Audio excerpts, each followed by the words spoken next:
there's literally a million things you can do to create wealth and to make money. Mm-hmm.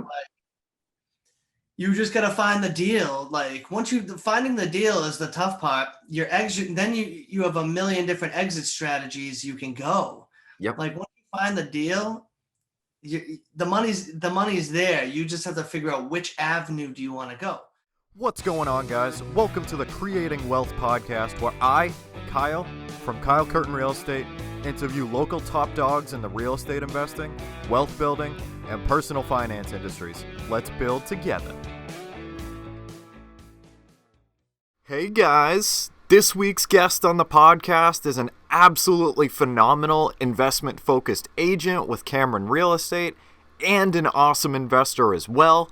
You guys are going to absolutely love Steve. He has a really great real estate story so far and shares tons of value on this week's episode. Today, Steve and I chat about the power of buying a multifamily first before buying a single family, systematizing your short-term rentals, focusing on one thing as much as possible, and so much more.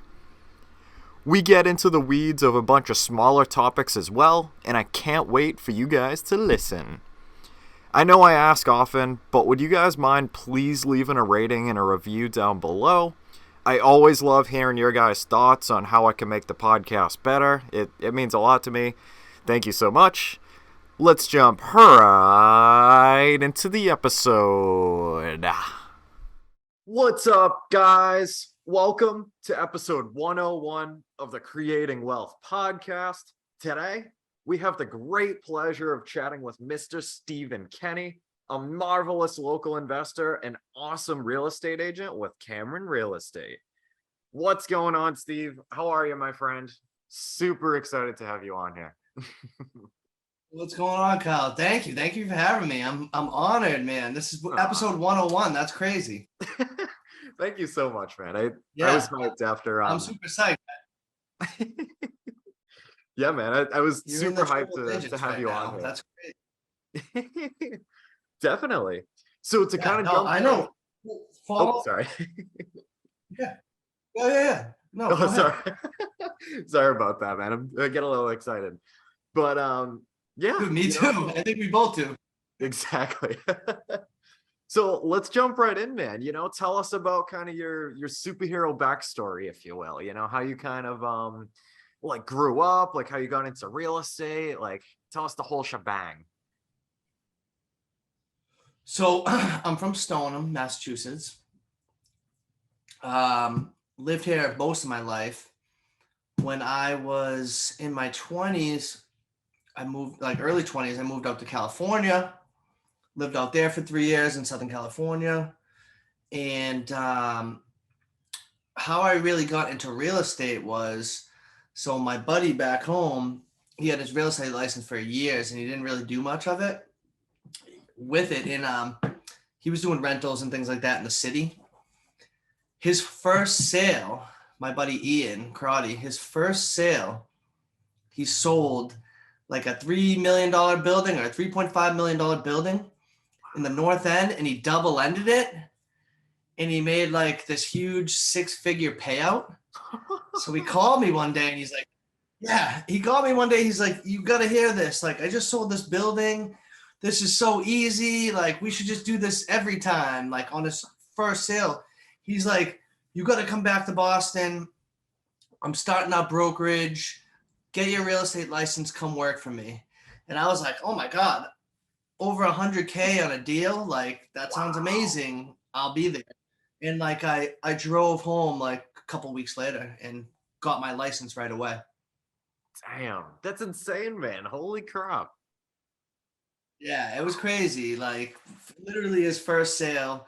So now I'm like, wow, I want to sell buildings. Let's sell $20 million buildings, make even more, But yeah, it was great. That's nuts, man. Holy crap. Was it a single family or a multi? It was a multi. I think it was like 4 units in the North End on a nice street. Damn. Yeah, I want to say it was like between 3 and 3.5, but he double-ended it. So, you're looking at between 6 and 7 million. right off the bat, that's a big commission. Yep.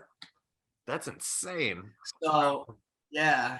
So I was like, and me and him are so competitive. So I was like, you can't be making all this money without me. I'm coming back and I'm going to sell buildings as well. Uh-huh. You know? Hell yeah, man. So tell us kind So of like that was that. my first thing. Oh, sorry. Go Yeah. ahead. I'm sorry. No, I was just saying, that was my first, real push into real estate. I never had the desire to do it before that, but then I was like, I'm going all in with it. Of course. No, I don't blame you at all, man. Like it's Yeah, insane, like almost like opening up your mindset to like a whole nother place. It's like, holy crap, like there's this thing that like, if you work super hard at it, like you can make all this money and everything. And like that's insane. Like that's crazy, you know? exactly. Sky's So the limit. exactly, So how was it, kind of coming back from there, back to Boston, jumping into real estate, like kind of take us to that point. You know what I mean? Like what was kind of going through your head? Like, all right, like let's, how are we gonna like build this business and like just got your license and ready to jump in running. So yeah, basically, I got home from California on a Friday night, and the next morning was the first day of. I jumped right into class and um, did that for 2 weekends. Then took my test, but I kind of like started working at the brokerage, just getting used to it, like before I even passed the test, just to like get Yeah. into the swing of things. And then I was in Beacon Hill, and then I started doing rentals. Like we started cranking out rentals, and I remember like our bread and butter was like Craigslist, and you got listings and Zillow, and we were just putting up so many ads. And like first month, I was like the top rental agent at the company. There was probably like 8 or 9 of us at that point. So I was like, wow, this is so easy. And I remember doing so many rentals and making such good money. I didn't even want to do sales. I was like, wow, I can just do this. This is easy, So that's what I was focusing on in the beginning. That's killer, man. Wow. It's funny you say that about the rentals too, Yeah. actually, because like recently, like that's something that I've kind of wanted to experiment with. Definitely not in the Boston market, but I'm kind of curious if something like that could be a lucrative strategy, in some of these other markets, like a Lowell or like Worcester, or I don't know. It's something I kind of been, having some conversations about, but the sky's the limit, man. Like I hear it once in a while of like agents making an absolute killing in Boston, doing like these like $2, $3, $5,000, rentals and everything and like absolutely killing it. It's nuts. Yeah, no, you can make a lot of money. So uh yeah, it's funny because I bought my first house basically just off of rentals Solid. because I was crushing. So I shifted my focus on like traditional rentals where in like 2015 all these brand new luxury buildings were getting put up, and they were paying full broker fees. And these places were like, 2,500 plus, like 2,500 range anywhere from like 2,500 to like 7 or 8 grand. And they Wow. were paying they were paying a full month's fee, and they were giving the tenant like a month or two free just to get these buildings filled up and stabilized. So what I was doing is there was probably like 6 or 7 buildings that I was targeting, focusing on, and I was getting, a handful of these every week and just banging them out. Wow. And that was where, yeah, I shifted. That was kind of too good to be true, because then when all these buildings got built and filled up, it kind of dried out. Then they would pay like the brokers like $500, and it wasn't worth it to me. So after that, I really shifted into sales. Yeah. I don't blame you, man. That's nuts though. Like to have it like last for so long like that though, and like it stinks that they kind of made a shift, but wow. I know. I mean, nothing lasts forever. It was too good to be true. It was great. So I actually lived in one of those buildings in Everett, the Backyard. It's like right next to the casino.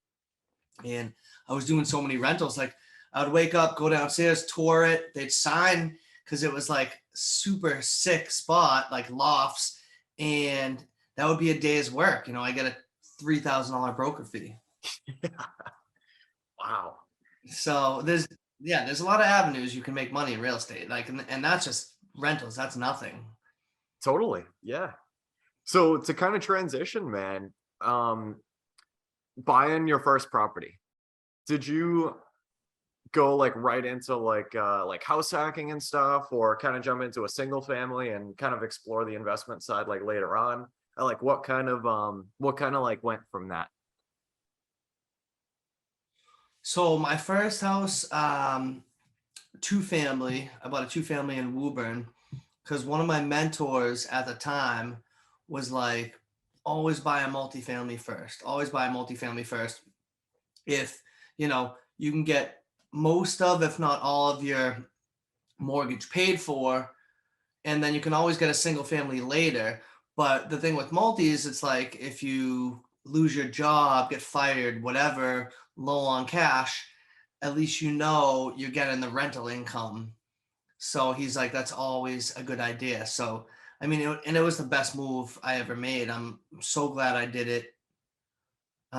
Great first investment. Yeah. No, I totally agree, man. I definitely feel the same way. It's it definitely is kind of cool, to have that income cover your mortgage and hopefully some of the other expenses. I mean, like even like just kind of starting off, and or maybe after like a little bit of stabilization, like, turning a unit over, raising rents, whatever it might be. But it's game changing, man, and it's definitely something I feel like that's becoming more like popular as time goes on, like, in society and stuff like that. And like I try and tell some of my buddies about it. I'm like, dude, like so one of my buddies actually, we were out to dinner at Razzo's in Somerville. Phenomenal place, by the way, guys. So the complete side note, but absolutely love that place. But we were out to dinner Yeah, one never night. heard. It's delicious, man. It's great. But Yeah. so me and my buddy that I grew up with, we were out to dinner one night, and I was telling him about the whole real estate thing. And like I have before, kind of sprinkled some stuff in, and he's not really the most into it, which, totally fine or whatever. I get it. But I was, kind of telling him, I'm like, and running him through some numbers and stuff like that. And I could see the gears starting to turn. And I'm like, dude, I'm like, down the line, I'm like, whenever you want to buy that first property, like, I'm more than happy to like partner with you on it. Like I'll manage it. Like I just want to have him get a taste of like someone else paying your bills. And he went to college, and I'm like, oh man, I'm like, let me ask you this. I'm like, what if like the cash flow from this property could cover your student loans? And then he started to think a little bit, and I'm like, yeah, man. I'm like, let me know. I'm like, we Yeah. can work something out. I'm like, I want you to experience this. I'm like, even if you only get like 1-2 family ever, and like I'll manage it. Like we'll figure something out.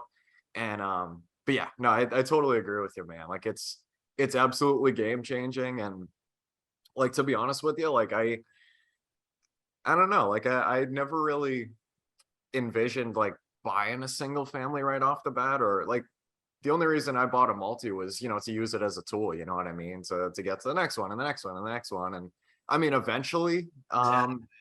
eventually, I was actually thinking about this a couple of days ago. Like, I think eventually maybe like um, like a single family, or just like a pretty decent sized 2 family in like Southern New Hampshire might be kind of nice, to kind of fulfill like a different part of my life, I guess. And, something to kind of call mine. But for now, man, like I totally agree with you, like just buying, the first multi, guys, if you can, have the rents covered, you can leverage the equity, hopefully at some point.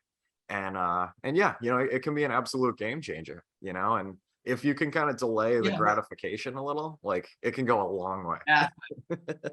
Exactly. I mean, 100% delay the gratification because everyone wants a beautiful single family to live in. Yeah. Who doesn't? Yep. But if you tell someone, listen, if you have 2 or 3 multifamilies, you're getting your single family paid for and then some. I mean, you could probably pay for your single on the two families could cash flow enough to get your single family paid for. So when you do it like that, you're like, okay, so you're living in your single for free. I have 2 or 3 properties that are paying for that, and I'm making money every month. It's a no-brainer. Totally, man. You know, I feel like everyone's they hold back the most because they don't want to deal with tenants and things like that. But that's where, like, as a real estate agent, I come in, I'm like, listen, we screen the tenants like crazy. They have to have good credit, good jobs, good references. You know, we do everything we can to get perfect tenants in there so you don't have to worry about that. And once you do get good tenants in there, then it just, you know, drives itself basically. You don't really have to worry about much.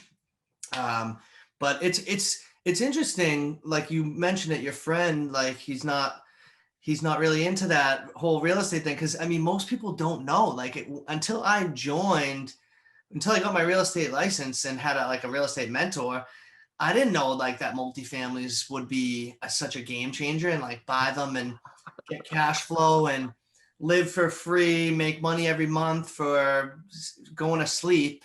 Yep. You know what I mean? And then when your mortgage is paid off, you have a fat asset ready to be turned into cash. Mm-hmm. You know what I mean? It just, and then like as you progress in this industry, then we got people like Tom Caffarella and, you know, Mike Weatherby and John Bombachi, all these guys that take the multifamily investing to the next level. You know, they have 20 units, 50 units, 100 units, 500 units. Now we're talking multi-million-dollar worth of, portfolios and, you know, thousands, if not hundreds of thousands of cash flow every month. Now it's a whole nother thing, you know? Yeah. It's ludicrous, man. And like the sky's the absolute limit, you know, and it's 100%. It's insane. And even like one thing that I definitely like to stress is, you know, it's nuts even like being able to use, all right, so you know, like oftentimes, you know, people are like, oh, you know, like it might take forever to save up for that first property and everything. And then, you know, it should get easier. Like as soon as you buy one multi, you know, get the rent and the equity and, you know, buy the next. And like, it should kind of like, you know, decrease the amount of time like per building, like theoretically, but it's nuts, man. Cause I first kind of experienced that not too long ago. And it took me 2 years of diligent saving to save up like 50-ish grand from my day job to be able to, you know, start looking for a house, have some reserves and that type of thing. And you know, not too long ago, I got a letter from the company that holds my mortgage telling me that there's like 70K in equity in the property, like just from like less than a year ago. And I was like, Yep. holy crap, like that's insane. You know, so now like it took me 2 years to save up that money in actual cash, like dollar per hour. And now all of a sudden, like, you know, you could use like a HELOC or something, or, you know, whatever your strategy might be to then leverage that into the next one. And like, you didn't have to, you know, wait another 2 years to save up another 50 and that type of thing. Like, Exactly. You leverage your debt. It's ludicrous. It's not. genius. It's like people don't realize, and what you don't realize, you think like these millionaire real estate guys, like, oh, they must just buy these properties all cash and they use their own money.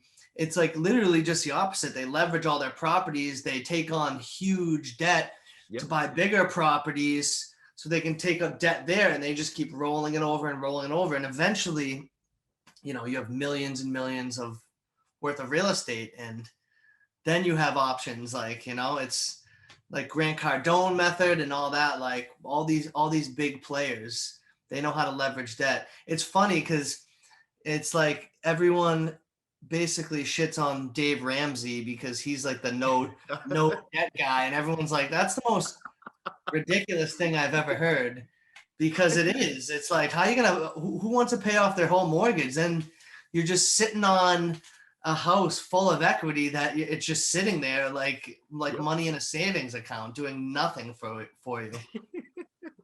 Yeah, man. You know? It's funny you say that too, because he actually he posted something on his Instagram yesterday that was literally like along the same exact vein of like, not using debt and stuff like that. And I reposted it on my story and I'm like, oh, sorry, Dave, like real estate investors want, as much good debt as we can get our hands on, because we're assuming things go correctly. Like we're not going to be the ones that have to pay it back, and Exactly. it's like, it's a different frame of mind. And I totally agree with you, man. Like I understand like the kind of angle that like Dave is going and everything, but when it starts to tie into like real estate and using multifamily, I feel like that's kind of where the disconnect is. And it's like just kind of two separate like schools of minds, and yeah. But No, definitely. It yeah. is.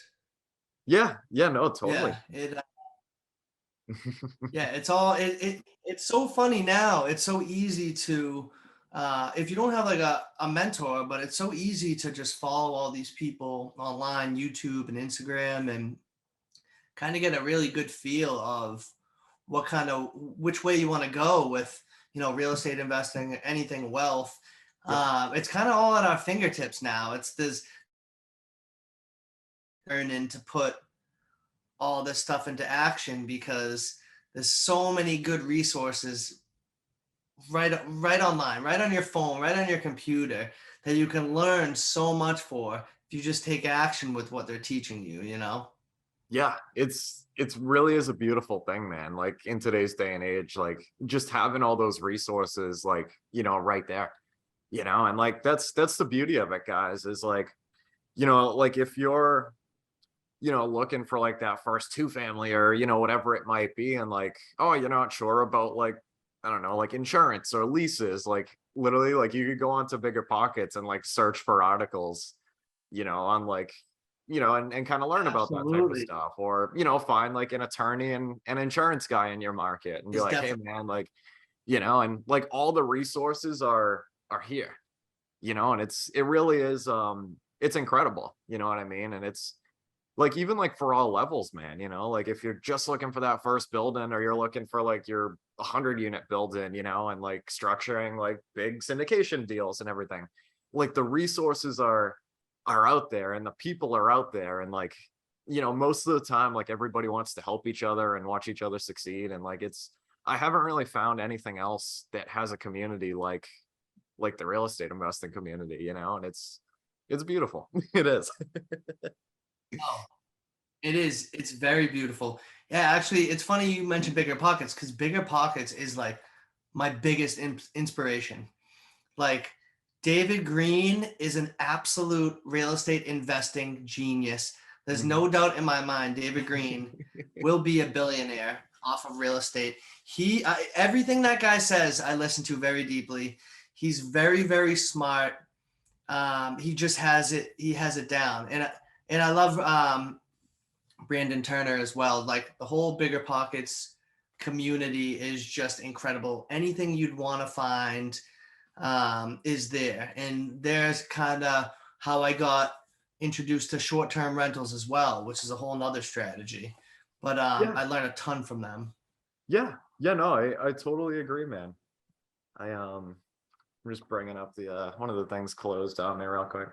But yeah, and that's kind of the beauty of it, man, is like there's so many there we go, that's better.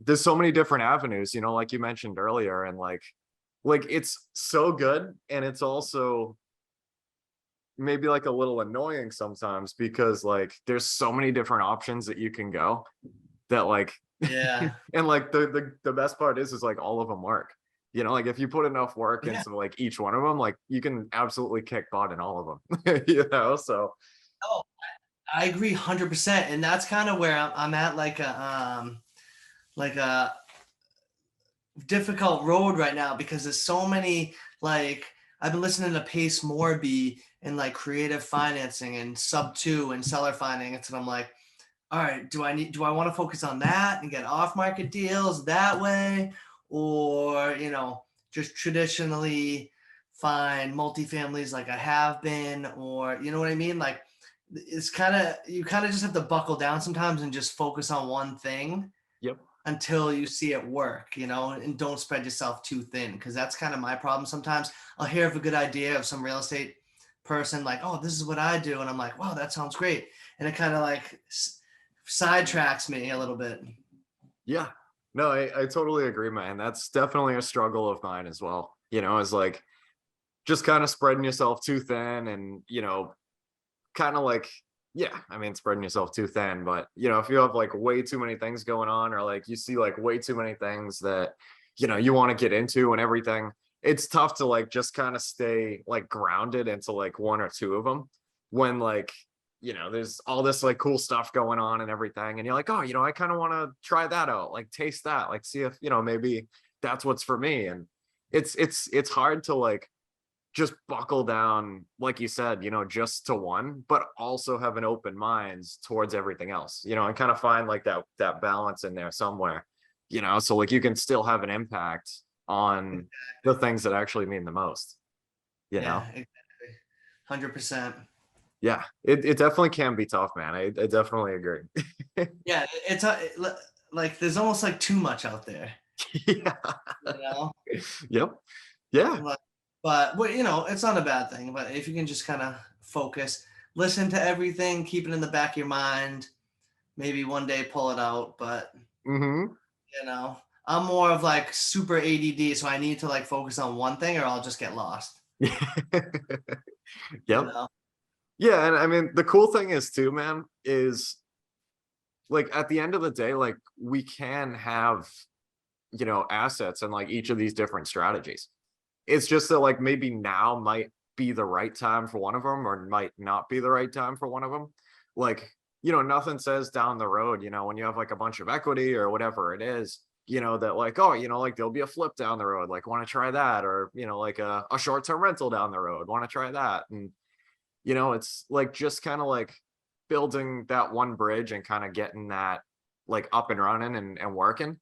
Like, you're definitely able to, kind of experiment, with different avenues and everything. But yeah, to your point, man, like literally just buckling down to like one, getting it really strong. And then, you kind of have some more options on how you want to go.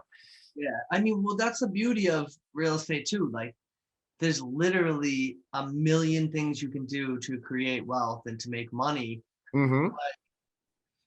You just gotta find the deal. Like finding the deal is the tough part. Your exit, then you have a million different exit strategies you can go.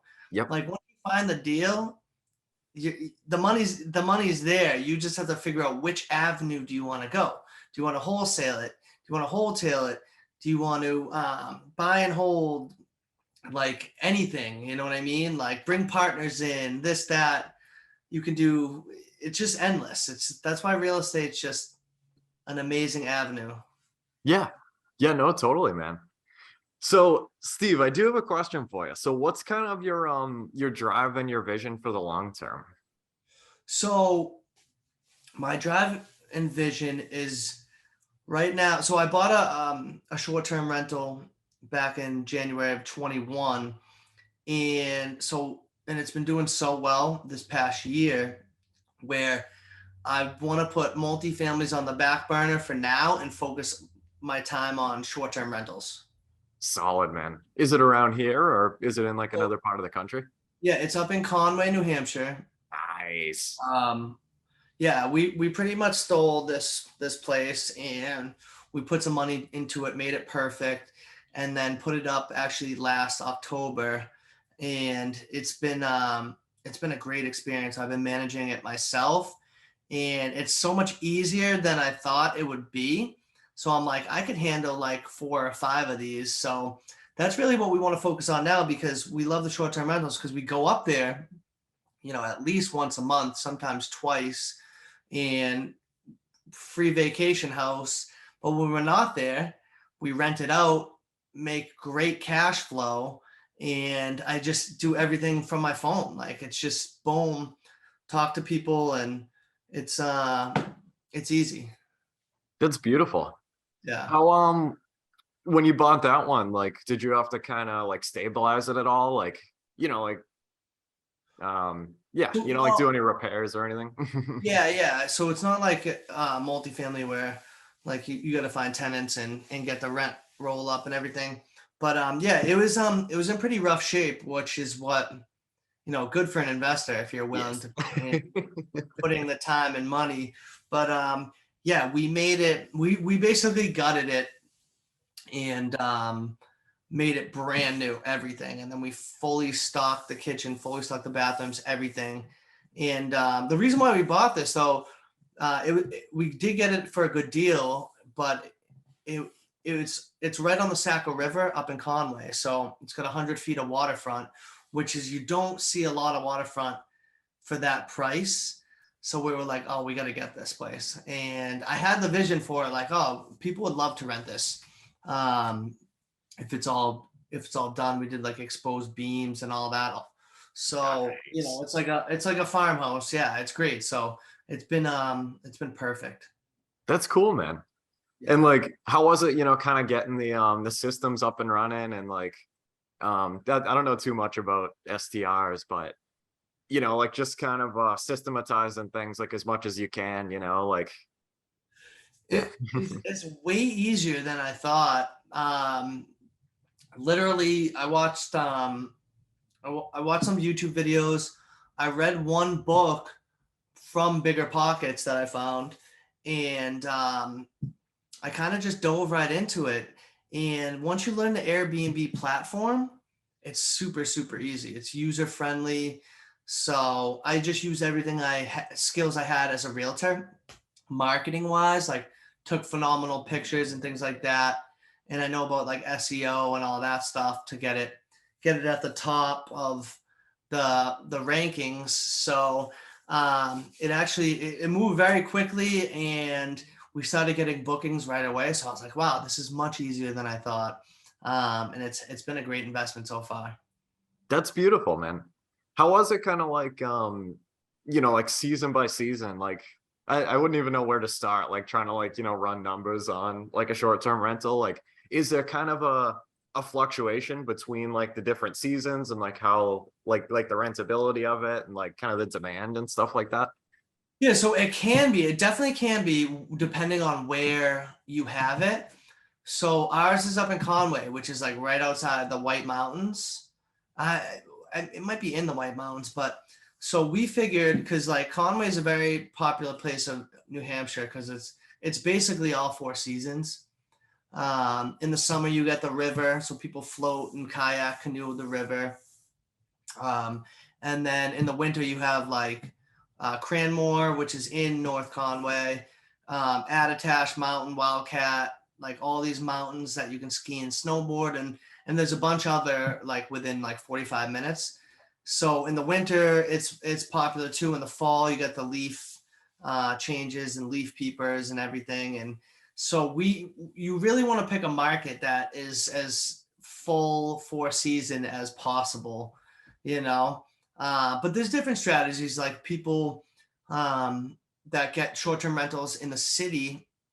If it's near like a hospital, they can get like traveling nurses, or if it's near a big Ah, venue, you can get concert goers, or if it's near the train or things like that, or just in any like really popular area, you're gonna get bookings. So, but ours, we wanted like a vacation, like mountain spot that we can escape to every month. that's cool. I like that a lot, man. Yeah. How did like the financing go for something like that? Like, was it like a like vacation, like a second home type of thing, or? Yeah, it was a second home vacation home loan, which up until recently you could put down 10%, but they actually changed it because everyone was using that loan and buying Airbnbs and making crazy money off them.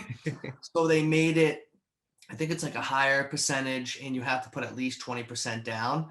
Ah, So, but we put 20% down anyway because we wanted a lower monthly payment. And mhm. then what we did was like going back to leveraging real estate, we leveraged our multifamily, and we pulled a HELOC on that, and used some of that HELOC money for renovations. I love that, man. That's Yeah, beautiful.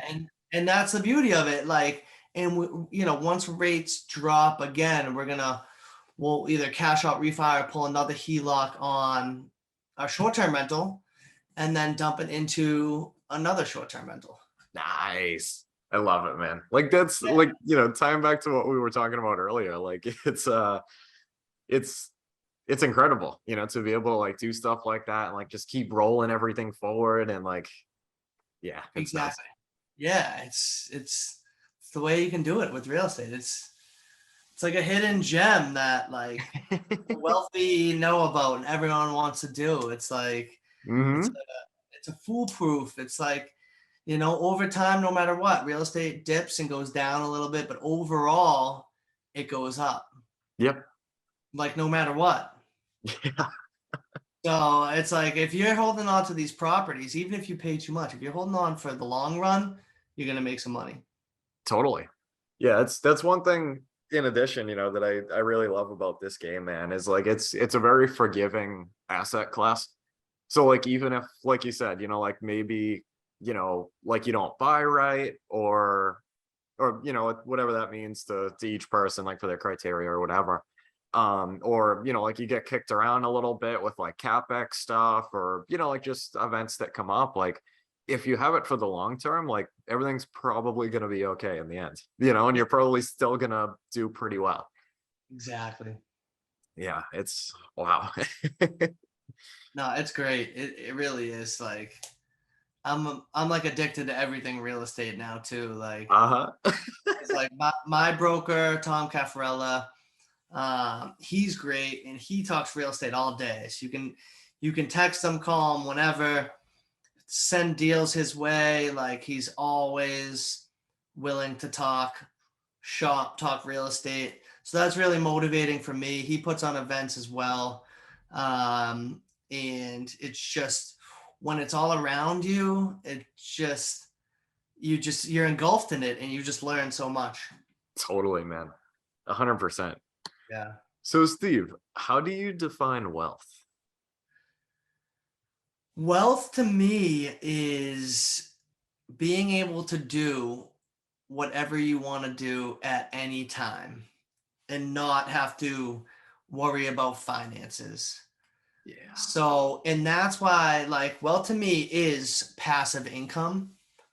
So like my definition of my dream life in which I'm working towards is have enough multifamilies and short-term rentals that I make enough money passively and then I have free time. It's not like I have to be in the office for those things. I make money when I sleep.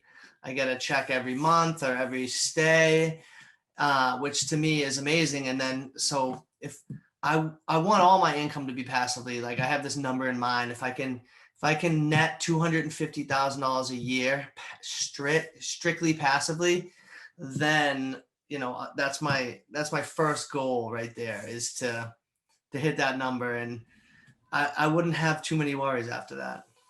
I love it, man. I couldn't agree more. Yeah. Definitely. Like that's well to me is time, Yeah. having time to do whatever you want. I think it's a beautiful thing. It's so true, man. I definitely agree. It's kind of crazy. Like, I guess how like society sets everything up, you know what I mean? Like you just go to school, you go to college, get the job, hopefully retire when you're 65-ish or whatever. And that's it, but like this, like entrepreneurship, investing, real estate type of stuff, allows you to kind of throw a curveball into that and potentially like change everything for the better, man. And it's yeah, it's crazy, and like almost like literally like buying your life back, to be able to like enjoy it with the people that you love and like, do the activities that you really want to. And Exactly. That's what real estate is. It's funny you say like the traditional way of thinking, and that's how like I'd say 90+% of people think, because they're like, okay, let me get this steady job that I don't even like, and I'll work my ass off until I'm 65, and then I can retire and do whatever I want. And it's so backwards. Like, first of all, a lot of people don't make it that far. and you want to have the good times when you're young, and it's like, oh, save up your money, save it up. But now it's like with inflation, we all know our money's going down if it's in the bank.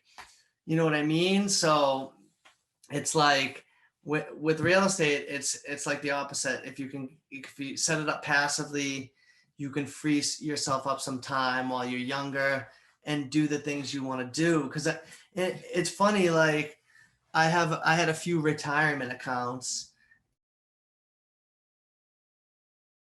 and I'm like, recently, because I was like, to me, getting this money when I'm 65 doesn't excite me at all. Mm-hmm. Like, even if it's like, oh, it grows exponentially to $1 million with only this amount a month, I'm like, well, I can grow way quicker to $1 million with real estate 30 years before I hit 65. You know what I mean? It's like, Yep. so that's my main focus now. I'm focusing on the now and growing it that way, then rather than when I retire the I like that a traditional lot. way. Yeah. Yeah, I like that a lot, man. And there was actually there was a woman that I met a long time ago who had a very, very big impact, on she kind of taught me a lot about like entrepreneurship and investing and stuff like that. And I remember one of the many things that that kind of changed the game for me that she said was that, she had all this money in like retirement accounts and stuff like that. And she took it out in a very early, like 30 something years early. And yeah, I mean, like she did, kind of get stuck with like the withdrawal penalties and like the state taking their portion and all the fun stuff. But like she ended up like using that money, and I believe she probably put it into like either a property or a business, and like basically it just kind of changed the game, you know what I mean? And like now, like she literally like travels around the country, and just like visiting people and like living this like really crazy life and everything. And I'm like, yeah, I don't blame you at all. Like to, even if like, you Yeah. can take out that kind of money, like, and just think for the now, because you can do a lot more in the now than just kind of putting it on the back burner and like, all right, like hopefully the stock market doesn't crash and like everything's cool. And, like, Yeah, you it's know, such a crazy concept of like, oh, setting yourself up in 30 or 40 years. Like, we could die today. There's no guarantees. Like, yep. that's a waste of money in my eyes. If you plan on spending it when you're old, Yeah. it's like, do it now. Spend it on real estate. I mean, historically, everything says the return on real estate is so much bigger. Yep. Like no matter what, especially if you're doing multifamilies and things like that. So, I mean, Hmm. that's what I plan on doing. Yeah. No, I'm right there with you, man. And I mean, the other aspect too being like the control, like just kind of, I don't know, man, like letting somebody else control, hopefully like when I could retire and, how much I could have, like something about that I don't really like, No, like everything just about that I don't like. exactly. And they say like 401ks, like the government can take as much as they want, or they can get dissolved, and pensions are getting dissolved. It's like, I don't want to depend on anyone else. If No. I have a bunch of real estate in my name, that's mine. Yep. And it's I can do, and it'll be paid off by the time I'm that age. So I'll have all that money anyway, some crazy cash flow on them. yeah. Yeah, totally, man. So I got one more question for you, my friend. And that question is, do you read? And what is your favorite business, investing, or real estate book that you would recommend to anyone? I Or do. a podcast, YouTube, like anything at all. Yes. I do read and I do podcasts. And like this last year, I dove into it so much more because I'm a huge music guy. Like I love music. I always have, like all day, every day. But like, I'm like, I need to learn more. Like all this music I listen to, I could be getting a formal education. So the book that set it off for me, in which I hear it from a lot of people in this industry, is Rich Dad Poor Dad.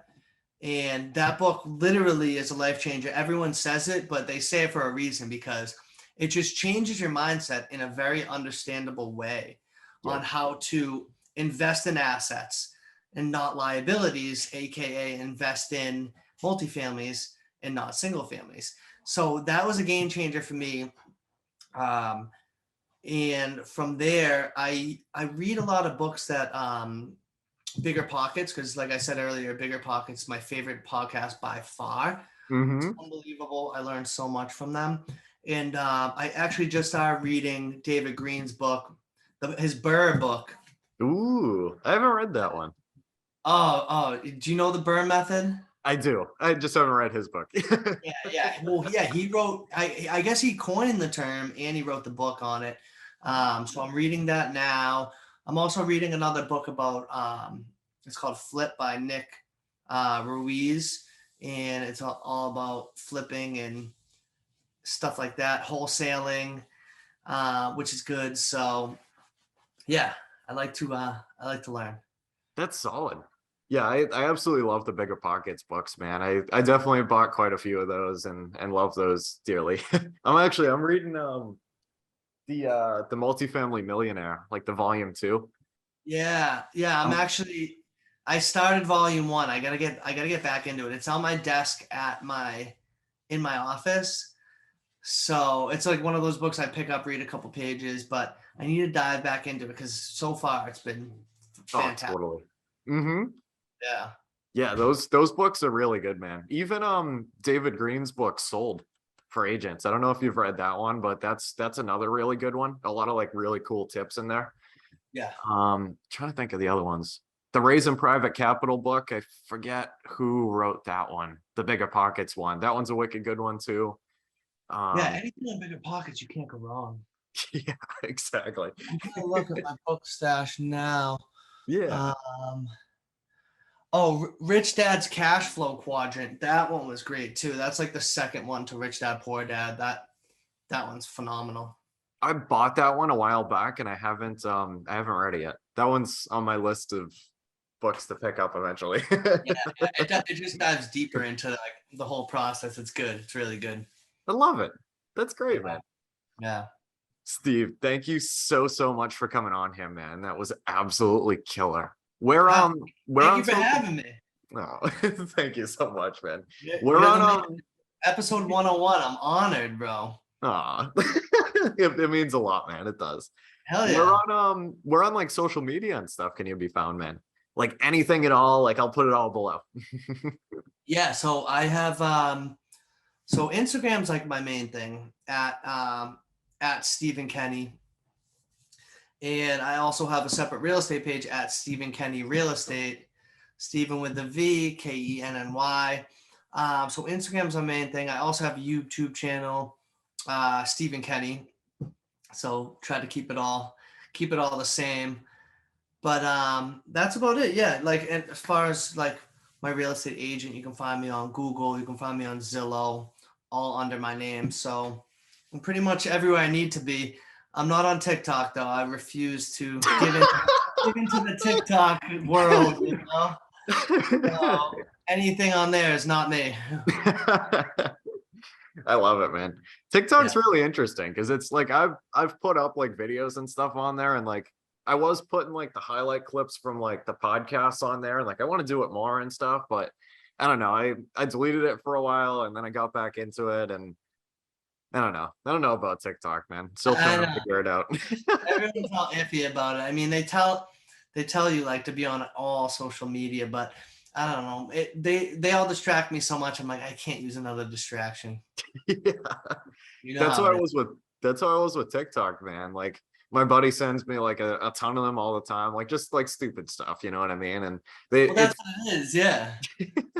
it's the consuming, it really whatever they do, man, like they do a really good job of like sucking you in, and like I had to delete the app for a while because I'm like sitting there for a while. I'm like, holy crap, like a half hour just went by, like Jesus. Exactly. Exactly.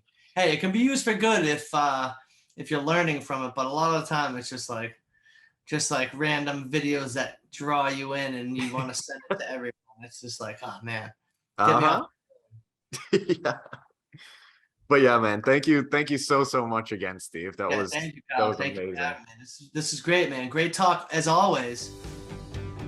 All right, guys, that concludes our Creating Wealth podcast episode for today. I want to thank every single person that has listened this far. It really means a lot to know that people can learn from me and with me as we build wealth together. Hopefully, you can take home at least one thing from this podcast that will improve your life just a little bit. If you could, please check me out on social. That's at Kyle Curtin Real Estate on Instagram, Facebook, and I'm on Biggerpockets. Until next time, let's build together.